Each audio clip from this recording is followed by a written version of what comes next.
क्या कभी आपने सोचा है कि आपकी फैमिली में, आपके आस पड़ोस में या आपके ऑफिस में अचानक किसी को हार्ट अटैक आ जाए तो आप क्या करेंगे? नहीं सोचा है ना? Friends, this is very important to know. आपका सिंपल सा जवाब हो सकता है कि साहब हम उस पेशेंट को इमीडिएटली हॉस्पिटल शिफ्ट करेंगे। फ्रेंड्स, ऐसे कितने केसेस में देखा गया है कि पेशेंट को इतना समय नहीं होता कि उसे हॉस्पिटल तक शिफ्ट किया जा सके।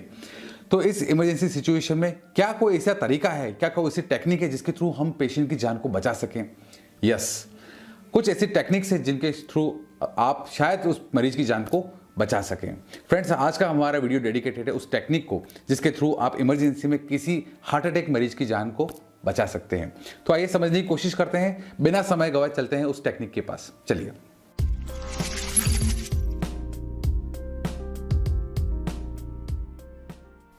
फ्रेंड्स, आज के इस वीडियो में हम जिस टेक्निक की बात करने वाले हैं उसके लिए ना तो आपको डॉक्टर होने की जरूरत है, ना ही आपको किसी सर्टिफिकेट की जरूरत है। आप चाहे कहीं पर भी हों, ऑफिस में हो, चाहे आप शॉपिंग मॉल में हो, चाहे आप गली मोहल्ले में हो, आप कहीं पर भी इस टेक्निक को यूज कर सकते हैं और शायद किसी का जीवन बचा सकते हैं। जब भी आप किसी मरीज को सीने में दर्द की शिकायत के साथ अचानक गिरता हुआ आप देखें तो आपको दो स्थिति देखने को मिल सकती है। पहली बुरी स्थिति, दूसरी थोड़ी ज्यादा बुरी स्थिति। पहली बुरी स्थिति में ऐसा हो सकता है कि पेशेंट दर्द के साथ कराह रहा है और अचानक गिर पड़ा है। आप तुरंत उस पेशेंट के पास जाएं।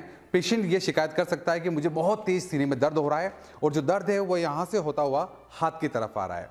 साथ ही पेशेंट को घबराहट और बहुत ज़्यादा जी मचलाना जैसी शिकायत हो सकती है। फ्रेंड्स, ये जो कंडीशन है इसे हम हार्ट अटैक कहते हैं।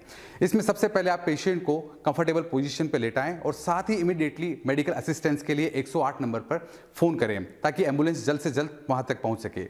यदि पेशेंट कमरे में है तो तुरंत आप उस कमरे की खिड़कियां खोल दें और सबसे महत्वपूर्ण बात, पेशेंट को आप रीएश्योर करें कि सब कुछ ठीक हो जाएगा, आपको कुछ नहीं होगा। ये सबसे महत्वपूर्ण बात है।